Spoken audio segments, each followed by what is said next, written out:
Biomechanics is the study of movement which enables teachers, coaches and professionals to deconstruct and improve all kinds of athletic performance. The sports science applies both laws of physics and mechanics to human performance in an attempt to develop and improve the physical performance of the athlete.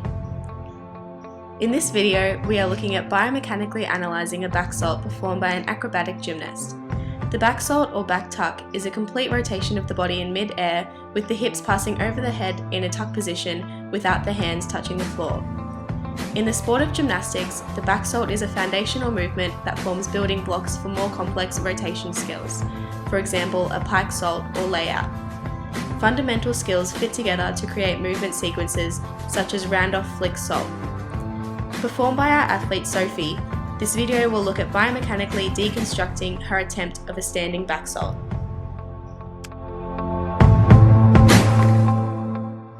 Sophie can be seen throwing her head back as she initiates the takeoff or set of the backsault. As she commences the rotation, Sophie's tuck is open, causing her rotation to decrease in torque and therefore affecting her centre of gravity upon landing the skill, leaving it unaligned with her base of support. According to Newell's model of motor learning, she is categorised in Stage 2, the control phase. This means Sophie often performs minor mistakes, however has the ability to identify and self-organise her motor programs to enhance her performance. The set or takeoff is the first stage of flight that the athlete must go through when performing a standing backsault. The gymnast at rest commences the skill in a state of stability, with their feet positioned slightly apart and their arms straight above their head acting as a lever. Arms, hips and knees extended and flexion of the ankle joint.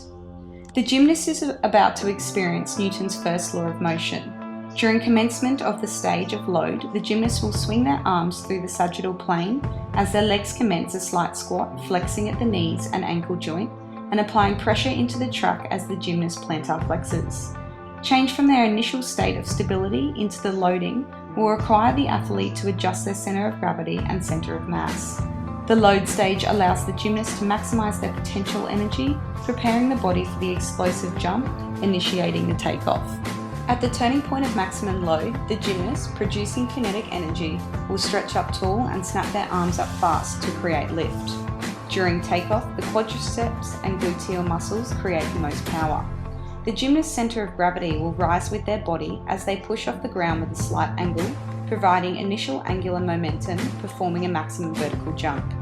The athlete will experience Newton's third law of motion as the gymnast applies force to the ground resists, pushing back with an equal force, allowing the gymnast to experience lift. This is a video of Sophie performing a standing backsault in week 1. The video depicts Sophie remaining in a state of stability until she enters the set phase. Sophie throws her head back to create lift in an attempt to rise her centre of gravity to provide enough flight for the skill. Sophie's first problem is identified. Sophie is unable to create enough height in the set phase, so she has created an emergent behaviour where she throws her head back to initiate the rotation. Common among gymnasts, the behaviour is a result of inadequate leg power or incorrect summation of forces. A 4-week program was designed to develop the muscular power of Sophie's lower body. The constraint takes into consideration her lack of leg power whilst developing Sophie's understanding of the summation of forces, increasing the stabilisation of her head. Sophie was asked to place a beanbag under her chin as she completed a maximum vertical jump. Mimicking the same rest, load and set sequence, she was able to perform this linear movement whilst maintaining the beanbag tucked under her chin. Sophie performed the skill a further 3 times, maintaining maximum height and control of her head, which was evident as she did not lose contact with the beanbag. Progressing forward, Sophie was asked to perform the same skill without the task constraint of the beanbag. Sophie was successful in achieving the same vertical height through muscular power and maintained connection of her chin to her chest during the set phase. In both straight jumps, Sophie managed to reach maximum height through plantar flexion of her ankles and reduction of the degrees of freedom as she tightened her body into a single object to fly through the air. To increase Sophie's muscular power production, we needed to put her muscles under a degree of stress. Forcing Sophie to process other factors, Sophie had to self-organise to accommodate the higher box and jumping back to land on the box by a slight angling of her takeoff. She repeated this without the beanbag and successfully demonstrated the skill. As decay in Sophie's performance was evident, the height of the landing box was increased by 15 centimetres. As Sophie jumps, we can see that the box has increased the height of her vertical jump. Sophie was able to produce the same kinetic energy and vertical height without the beanbag. 2 boxes were stacked, and after a couple of attempts, it was determined that the height was too high, negatively impacting her performance and presenting new emergent behaviours. Sophie can be seen adding an extra underswing during flight, flexing at the knee joint and breaking body formation at the hips, causing a decrease in force due to discrepancy. Each stage of the constraint provided Sophie with external feedback as she successfully performed the skill. Sophie's performance was observed to decay at each stage as she increased the height of the vertical jump, maintained her centre of gravity during flight, and had a continuous connection of her chin to her chest. The last stage negatively impacted Sophie's performance at this stage of learning, however, could be a goal for a longer training program. Due to the success of the previous constraint, Sophie practiced a second drill in order to increase her efficiency of the standing backsault takeoff. Returning to the tumble track, Sophie attempted a standing backsault over the pool noodle. Here in week 1, Sophie is hyperextending her head on the takeoff, forcing her angle of flight to be inefficient. With assistance of the first constraint, self-organisation over many practices of the drill, Sophie was seen to progress. Here, Sophie's progression is obvious. Sophie commences in a stage of stabilisation, loads the track through the downward force created by the compression of her muscles, and then explodes up, accelerating her speed into the takeoff. Sophie has changed her summation of forces from week 1 and is leading the vertical jump with the explosive power of her lower body. The task constraint of the noodle is a cue for Sophie to jump vertically up with a 50-degree angle as opposed to on a 100-degree angle. The assistance of a beanbag was reintroduced when Sophie's old behaviour began to re-emerge. The physical reminder reverted Sophie back to the efficiency of maintaining contact throughout the set phase. Both constraints have shown stages of decay as our gymnast has progressed after numerous attempts of the activity. Sophie was constantly self-organising until she managed to find her optimal technique, producing a new emergent behaviour. It is obvious by the angle of this video and the visual aid of the beanbag, she can now successfully perform the takeoff of the standing backsault with her chin tucked into her chest whilst producing maximum height. Her progression demonstrates that Sophie is in the new second stage of learning. The athlete initiates the rotation phase of the sault, however does not utilise the necessary body parts that control the torque and momentum of her backsault. In the example, Sophie's abdominal muscles do not contract and she is propelled into an open tuck.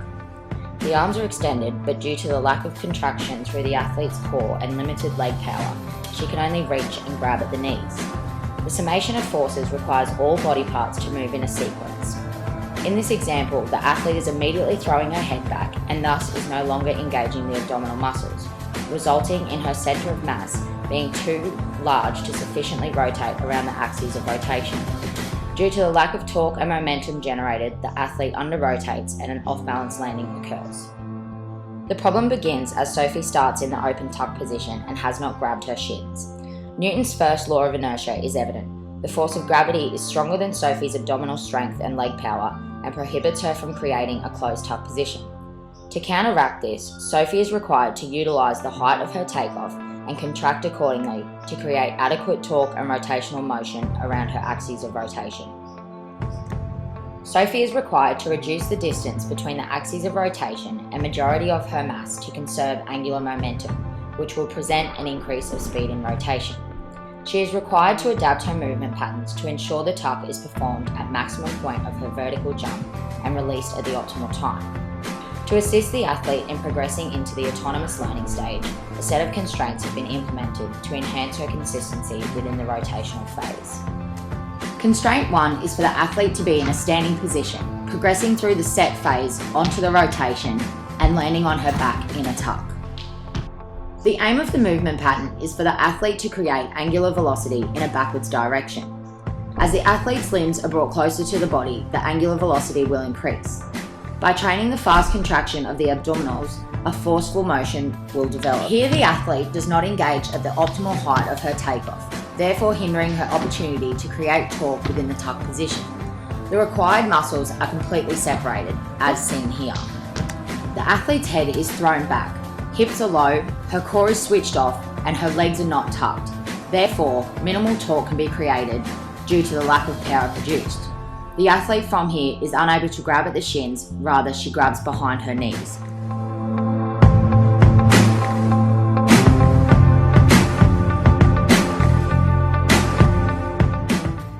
While practicing this constraint, the athlete has adjusted certain techniques to assure the right body parts are being utilised. She is now beginning to perform the tuck at the maximum height of her jump. She is contracting her abdominal muscles and due to this is pulling her legs and knees towards the chest. Therefore, from the power created, the athlete's tuck has generated the optimal force needed to perform a closed tuck position, and the emergent behaviour of grabbing at the shins is presented. She is now consistently performing a closed tuck position with each attempt, and therefore showing evidence of the constraint decaying. As the athlete is consistently showing signs of success within the movement pattern, a new constraint has been designed to challenge the athlete's learning. The second constraint requires the athlete to perform a backsault from the trampoline, maintaining tuck until her back meets contact with the mat. The trampoline will allow Sophie more flight time, increasing her opportunity to produce a sufficient rotation. In this example, the athlete has already lost momentum as the neck, hips and knees have come unstuck from the tuck position. Therefore, the torque throughout the rotation has decreased, resulting in the athlete landing on her feet rather than in a tuck position on her back. As Sophie becomes more confident with the movement, she stays in an efficient tuck position for longer. The rotation is fast, and from the momentum created, the emergent behaviour arises. Her muscles are contracted sequentially and a forceful amount of torque has been generated, resulting in Sophie landing on her back in a closed tuck position. The example here shows that Sophie has now self-organised her technique to successfully perform a closed tuck. Sophie has utilised the height and angle of her takeoff and begun to tuck at the optimal time. Her summation and sequence of forces align and therefore maximum power is forced upon the rotational motion and an efficient amount of torque is created. Sophie has now reduced the distance from the axis of rotation to her outer mass, conserving angular momentum. After implementing these training constraints into Sophie's practice, she has now manipulated her movement patterns through self-organisation and internal feedback. Sophie now subconsciously engages the required muscles to successfully perform an efficient tight rotation.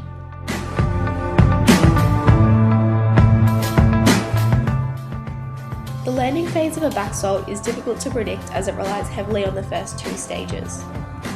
Newton's first law states that an object will remain in motion unless an external force is acted upon it. In a backsault, the athlete uses the takeoff phase to gain momentum, and this start of motion will remain until they stop themselves with their feet meeting the ground, this being the external force. They may speed up or slow down their momentum by opening or closing their body positioning. Upon their feet making contact with the ground, the athlete then lands with their knees bent in order to absorb the energy. The internal forces acting upon the landing are the torque, with the external forces being gravity, friction, and the ground reaction forces. When undertaking the landing phase of a backsault, the athlete will experience several bodily movements. As they begin to look for the ground and react by opening their tuck, there will be extension at the hip joint. Following on from this, there is hip flexion when straightening the body for landing, still keeping the knees soft. When coming into contact with the floor, there is ankle dorsiflexion and their toes isometrically stabilise. Lastly, there is shock absorption experienced in the ligaments of the knee.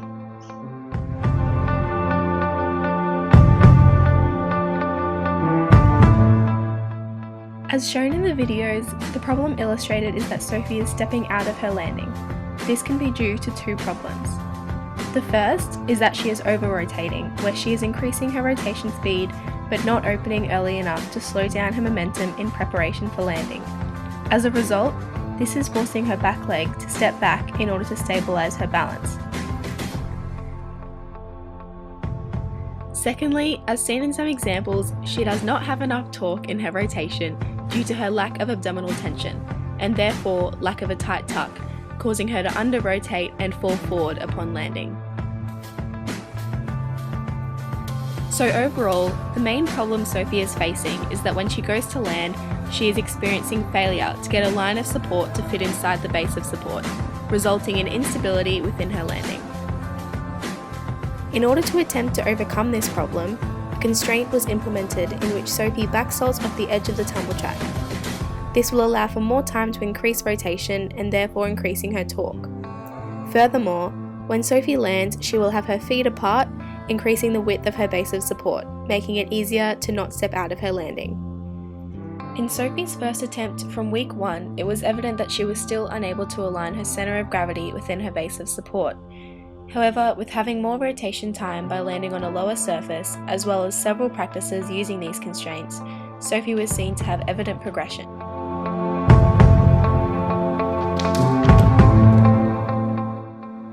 The emergent behaviour as seen in the video is that she is able to successfully align her centre of gravity to land on her feet in the squat position in a wide stance in order to stick the landing. As Sophie continued to successfully land on her feet each time without stepping out of her landing position to stabilise herself, this is evidence of the constraint decaying. The new constraint is to still land off the edge of the tumble track, however this time with her feet together, a correct landing technique.